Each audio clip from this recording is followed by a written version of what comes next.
You may be familiar with Lyn. She has worked for more than 30 years to improve the interpersonal skills needed to run family businesses and their successions throughout the rural industry in Australia. She's had extensive experience in building leadership, communication and conflict resolution, but believes that when groups work cooperatively, then great things are possible. But, as I discovered when I had a chat to Lyn, before we think that regenerative agriculture is going to be the solution to all our problems and instantly allows us to work well together, pause for just a moment. Lyn has seen a few cycles, and here, with a warning for those of us wearing our holistic rose-coloured glasses, Lyn will pull us into shape. Thank you, Lyn.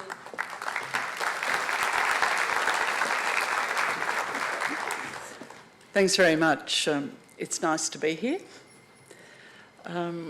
Whoever it was at the very beginning said someone's written a book called The Courage to be Disliked. I think I've probably mastered that skill in the 30 years that I've been working in agriculture. I was interested to hear Alan talk about if the world is to be sustainable, then agriculture must be. My interest in you and in the work that I've done is actually in families, not in agriculture. And my belief is that if family farms are to be sustainable, if agriculture, is to be sustainable, and if family farms are to be a part of that, and I don't know whether they are or not, I can't believe whether I'm cold or nervous. In fact, what we need to be looking at is sustaining families. About 30 years ago, I was asked to speak to a farmer group in Glargenbone. And I remember standing there looking out thinking, God, they're so old. These people are so old. So it's pretty interesting for me today, 30 years later, to be standing here thinking, oh my God, they're so young. And I think that's probably a bit of a wrap of the ageing process that I was pulled over by a policeman the other day, and when I was telling my kids about it, I said, I'm sure he was 12, the policeman. So that's what happens. I've had very privileged opportunities to sit with families at that significant point called succession. It has been a privileged opportunity. And given that some of the things I'm going to say may not seem very positive, I want you to know that I've had wonderful times with wonderful people who work in agriculture, many of whom are here today, and wonderful families. But what plays on my mind are not the wonderful families, it's the families who I see that struggle, and succession certainly brings that to the surface. I remember in the very early days, I heard myself described, excuse me, I am nervous. I'm not sure why. When I was asked to do this talk, I realised it was 30 years since I'd done the first, and so that was last year. And I thought it'd be a good exit for me, given that I started to retire when I was 55 years old, and I'm now 70. It worries me that I'm doing what old farming men do, and they won't go away.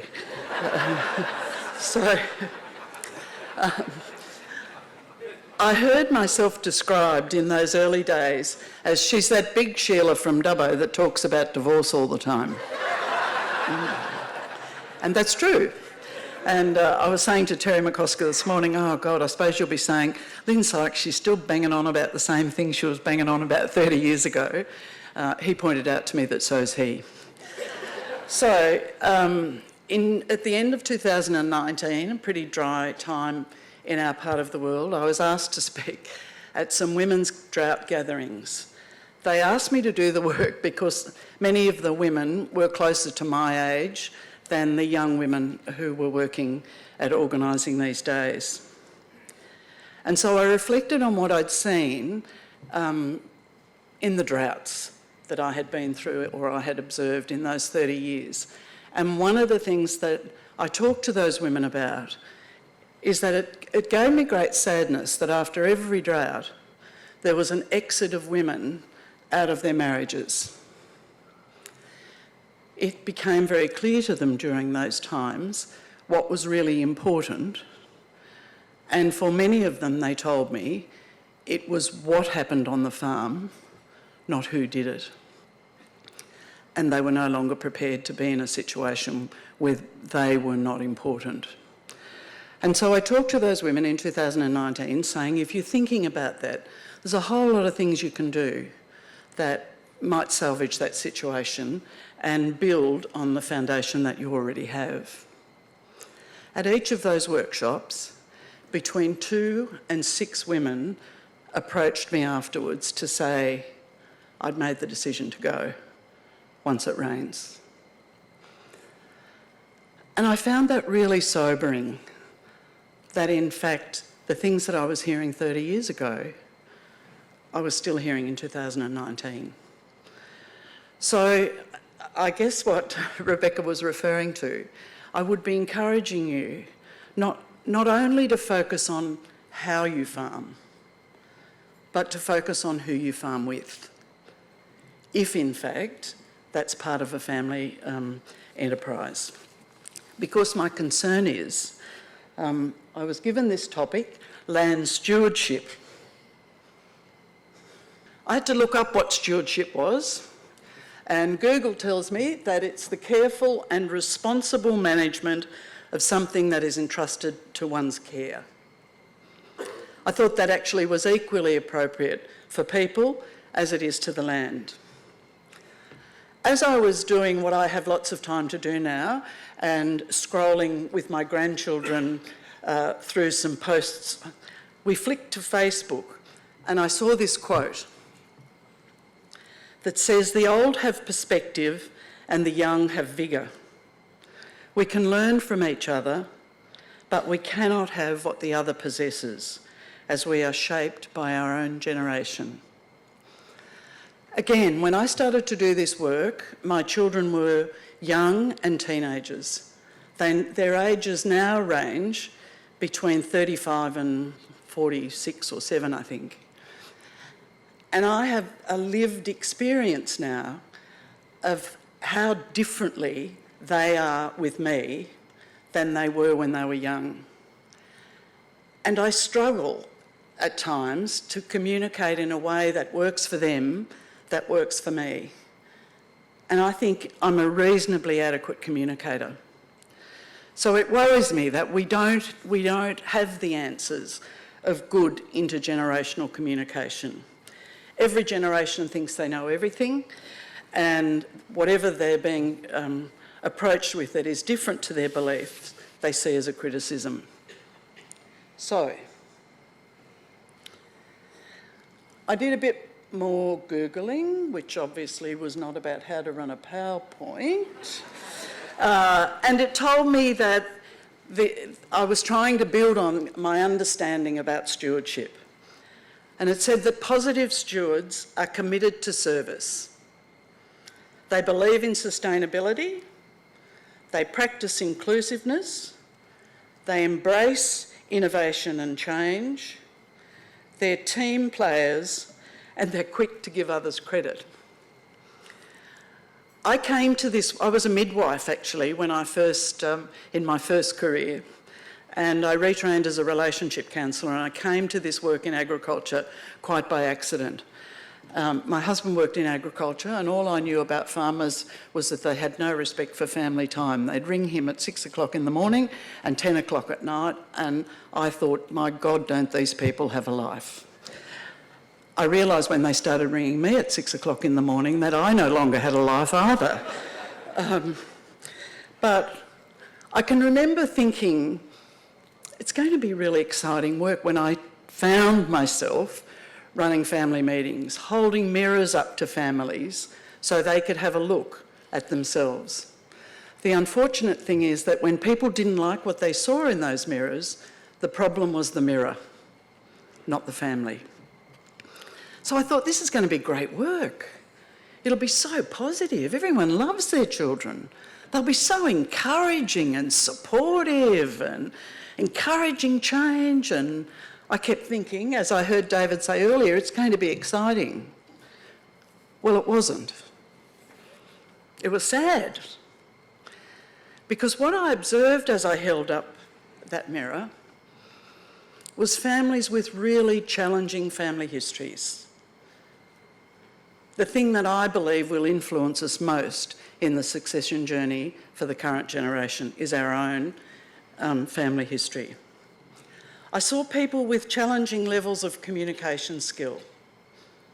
I saw people who were very task-focused, which meant they were often people neglectful. I saw people with low levels of personal awareness, of inclusion, of equity and diversity. Anyone who's a little different is often marginalised. My observation, and it's open for challenge, is that that seemed more so, particularly in the early days, than it is now. And for those of you who are wanting to do agriculture differently, you would know that in your own communities, it's very easy to become marginalised. What I saw in families was that if you were a little different or you didn't quite fit the mould, top marks for an artist surviving in agriculture. One of the funny things, I'm not sure why this popped into my head right now, but one of the funny things as I drew genograms, which is the family's history at the beginning of family meetings, if the family told me that they had a son living in London, my normal response was, "So is your son gay?" And people would go, like, "How on earth did you know?" I know because a squillion other families that I've worked with have a gay son who lives in London. I think that's a reasonable example of marginalisation. So, the other thing that I saw was, as a general rule, people with low self-esteem. When you have low self-esteem, it makes you vulnerable, and we all have low self-esteem. But the thing that we're vulnerable most to is the suggestion that what we are doing is somehow not okay. Because what we interpret is that if what I'm doing is not okay, then I mustn't be okay. And once I decide I'm not okay, I only have two choices. I will attack you or your position, or I will defend my own. And I think that's the risk of, as David's probably suggested, about going the political path. What happens when people are offered an alternate view is they often become either aggressive or defensive. I was laughing with my one of my grandchildren whose mother has these very sophisticated pegs that cost $2 each and are guaranteed to last for 20 years, which is interesting because I don't think she's ever pegged a garment on the line in her life. But anyway, and I said, the way you peg your washing on the line, it's a big deal in agriculture.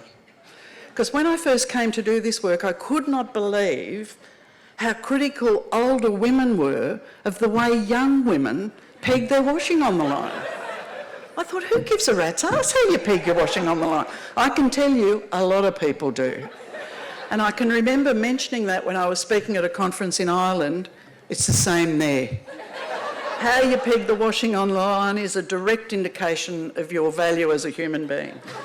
So you've got to peg it in line and you've got to match the pegs and you've got to make sure you bring it in. My God, don't leave that washing on the line. You need to peg your smalls, or in my case, your larges on the inside, not on the outside.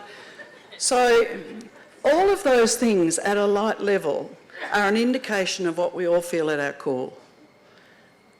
So if you're doing agriculture different to your neighbours, then you need to be aware they will be challenged by that. And the way to change that is not by attacking what they're doing, but as Alan said, to keep doing what it is that you're doing. When I started doing this work, it was a pretty lonely gig in agriculture. But for some reason, I managed to survive, and I think it's because I've mastered the courage to be disliked. So, Now when we talk about succession, it's always about the conversation. There are two things that really get up old people's noses, and that's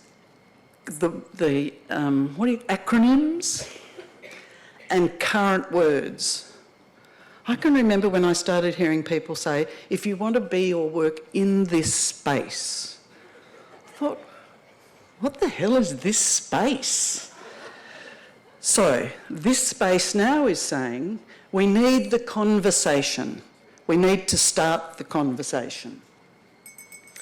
Having the conversation, there are three components to that, to every conversation, but particularly to the succession conversation. The three things those conversations involve are emotion, opinions, and the stakes are high.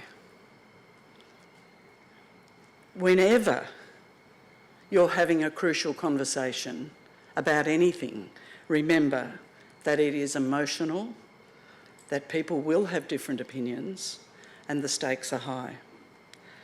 The success, the underlying success of those conversations and of the family farm is dependent on having a functional family. So if you're thinking about somewhere to direct the little bit of energy that you've got left after your farming practices, think about what you can do to help your family be a functional one. Thanks very much.